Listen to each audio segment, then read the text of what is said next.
اب میں رہا اگلے مسئلے پر آپ کے ساتھ کہ فریڈم آف ایکسپریشن بڑی کیس اسٹڈی اور میں اس کا طالب علم ہوں. آپ کے سامنے ایک مثال ہے یو ایس اے کی، یونائٹڈ اسٹیٹس آف امریکہ، ریاست ہے متحدہ امریکہ.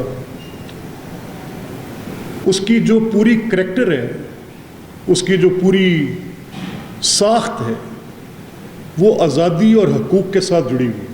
آزادی چاہے اظہار کی ہو، آزادی چاہے پولیٹیکل آئیڈیالوجی کی ہو. یونائٹڈ اسٹیٹس نے اس میں ایک بڑا مقام کمایا. ان کا اسٹیچو آف لبرٹی بنیادی طور پہ اس آزادی کا ایک سمبل ہے. ان کا کانسٹیٹیوشن، جو ان کے فریمرز آف دی کانسٹیٹیوشن تھے، اس کانسٹیٹیوشن میں آزادی کو بڑی قدر کی نگاہ سے دیکھا کہ انہوں نے جنگ لڑ کے وہ آزادی لی. وہ جنگ کوئی چھوٹی جنگ نہیں تھی، وہ کافی بڑی جنگ تھی، اور وہ پورے متحدہ امریکہ کی ریاستوں کے تمام ساحلوں پر لڑی گئی جنگ تھی، جس میں بہت خون بہا تھا. اس جنگ کے پیچھے ایک بڑی جمہوری سوچ تھی، ایک بادشاہت سے آزادی کا تمغہ تھا، اس کے ساتھ جڑی پارلیمان تھی، اس کے ساتھ جڑا ایک سیاسی نظام تھا. ایک بڑی جدوجہد کی کہانی تھی جس میں بڑے ہیروئک ایفرٹس بھی تھے. And they cherished it for a long time. For almost 200 centuries after the war of independence انہوں نے اپنی اس آزادی کو بڑا مقدم رکھا، بے تحاشا مقدم رکھا. اس حد تک مقدم رکھا کہ جو ان کی فرسٹ امینڈمنٹ تھی ٹل دا 5th امینڈمنٹ، اس کے اندر ایک بات کے اوپر ایک کیویٹ تھا جس کو چھیڑا نہیں جا سکتا تھا، کہ فریڈم آف ایکسپریشن. ان کے کورٹس کی اناؤنسمنٹس، ان کی عدالتوں کے فیصلے، ان کی پارلیمان اور کانگریس، ان کی جو کانگریس اور سینٹس تھیں ان کے اندر کی گئی تقاریر، اس میں میڈیسن کی اسپیچ سے لے کے کمنگ ٹو دا جانسن، سب کی تقریر میں ایک بات کا، کمنگ ٹو براک اوباما، اس کے اندر کتنے بھی پریزیڈنٹ لے لیں، ورلڈ وارز گزر گئیں، لیکن کسی آزادی کے اوپر کوئی دوسری رائے قائم نہیں کی گئی. چاہے وہ شخصی آزادی تھی، اظہار کی آزادی تھی، آئیڈیالوجی کی آزادی تھی، اٹ ریمینڈ انٹیکٹ. اس نے بڑے بڑے ٹیسٹ پاس کیے. اور پھر ایک وقت آتا ہے homeland border security. Ladies and gentlemen, I leave the case with you. یہ میرا مقدمہ ہے آپ کے سامنے. جب ہوم لینڈ بارڈر سیکیورٹی کا لا پاس ہوتا ہے تو یہ مسئلہ ان کی سپریم کورٹس میں بھی جاتا ہے، ان کی کانگریس میں بھی جاتا ہے، ان کی سینٹ میں بھی جاتا ہے، جس میں یہ بحث ہوتی ہے کہ ہمارا کریکٹر چینج ہو رہا ہے. ہم شخصی آزادی بھی لے رہے ہیں، آزادی اظہار بھی لے رہے ہیں، ہمارا کانسٹیٹیوشن اس کو پروٹیکشن دیتا ہے. بٹ ون آرگومنٹ، اس میں گوانتمالا بے بھی آتا ہے، اس میں دا میئرز اسپیچ ان نیو یارک بھی آتی ہے، اس میں دا کانگریس کمیٹیز ہیئرنگز بھی آتی ہیں، جس میں ڈیجیٹل میڈیا پلیٹ فارمز کے متعلق بھی بحث کھلتی ہے، جس میں بڑے بڑے ارب پتی لوگ بھی جا کر بیٹھتے ہیں، جن کے بڑے بڑے کاروباری حجم تھے جو دنیا کو ریگولیٹ کریں. But one sentence was enough for all these arguments, that safety of my people is more paramount than any other liberty. I rest my case here. میں آزادی اظہار کے حق میں ہوں، لیکن اگر اظہار کے اس فلسفے میں میری حرمت کو داؤ پہ لگایا جائے، اس ملک کی حرمت کو داؤ پہ لگایا جائے، نیشنل انٹیگریٹی کو داؤ پہ لگایا جائے، سوورینٹی کو داؤ پہ لگایا جائے، ٹھیک ہے، ریزنیبل ٹیسٹ پاس ہونا چاہیے. میں کسی طور پہ کسی ایسے قانون کے حق میں نہیں ہوں جو صحافیوں کے اوپر قدغن لگائے. آئی مین اٹ، واٹ آئی سے آئی مین اٹ. میں کسی ایسے لا پہ میں اس کے حق میں نہیں ہوں جو آپ کو رپورٹ کرنے سے روکے. لیکن کچھ ایسی چیزیں جن کے ساتھ کچھ تانے بانے نیشنل سیکیورٹی کے جڑتے ہوں، ان کا پیمانہ بڑا پرکھنے والا ہونا چاہیے. لیکن لا میں ایسا ہے اور دنیا کے قوانین میں ایسا ہے. میرا کانسٹیٹیوشن بھی یہ کہتا ہے میں آزادی اظہار کے حق میں ہوں، آزادی اظہار ہونا چاہیے ہر صورت. لیکن میں نے آپ کے سامنے ایک کیس اسٹڈی رکھی ہے کہ when it comes to the safety of people, now who will judge that what crosses that this threshold, یہ کس نے جج کرنا؟ یہ سوال ہے، حل طلب سوال ہے، اور میں چاہتا ہوں کہ اس کا ایسا نظام وضع ہو جس میں آزادی اظہار پر قدغن بھی نہ آئے اور قومی سلامتی دو پر بھی نہ لگے۔ میں اور آپ مل کر اس میں ایفرٹ کریں، اپنی ان پٹ دیں، کوئی ایسا طریقہ کار طے کریں جس کے ساتھ مس یوز آف اتھارٹی بھی نہ ہو، اور جہاں پر اس مسئلے کا حل بھی ساتھ تجویز کیا جاتا ہو۔ آج تک ہم کر نہیں پائے، اس میں میں سمجھتا ہوں کہ مزید کام کرنے کی ضرورت ہے۔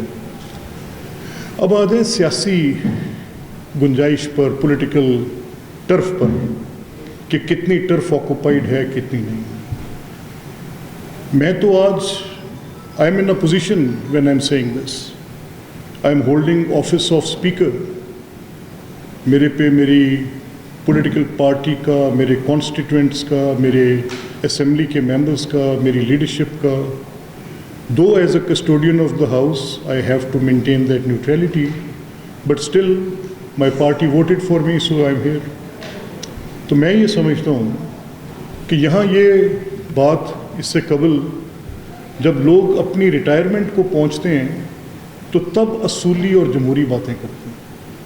جب لوگ ریٹائر ہو جاتے ہیں، جب اپنے عہدے سے ہٹ جاتے ہیں، جب ڈے ٹو ڈے فکسنگ میں سے نکل جاتے ہیں، تب مینجمنٹ آف ایشوز میں سے باہر ہوتے ہیں، تب ان کے نزدیک کوئی مجبوریاں نہیں ہوتی، تب کسی کی لائکنگ ڈس لائکنگ کی فکر نہیں ہوتی، تب پھر یہ آئیڈیالوگ باتیں، کتابی باتیں، درست باتیں تب کی جاتی ہیں۔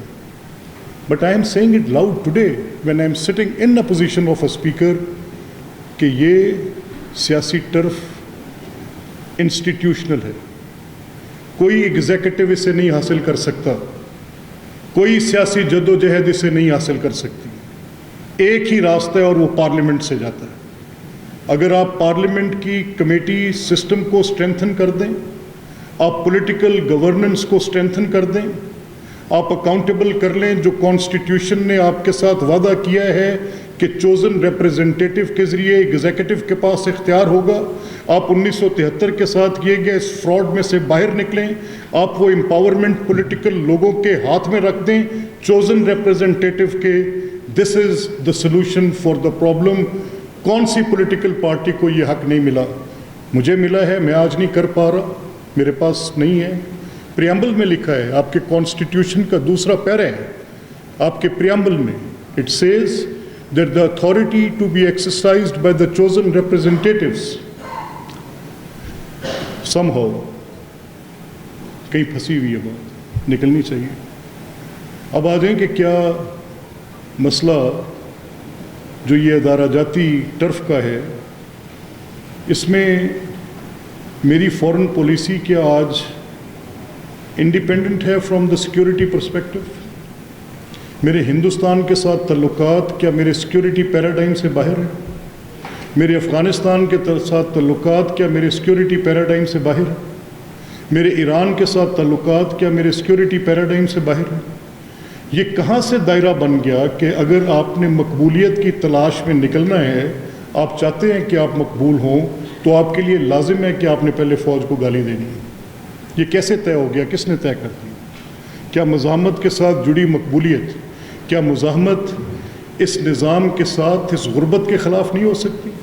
کیا مزاحمت اس تعلیم کی کمی کے خلاف نہیں ہو سکتی؟ کیا مزاحمت لوگوں کو جو آج ڈویڈنڈز ڈیموکریسی کے میں نے دینے ہیں، کیا میں اس سسٹم کے خلاف لڑ کر لوگوں تک جمہوریت کے ثمرات پہنچانے کی کوشش نہیں کر سکتا؟ کیا میں اس دقیانوسی ایناکرنسٹک سٹرکچر کے خلاف مزاحمت نہیں کر سکتا؟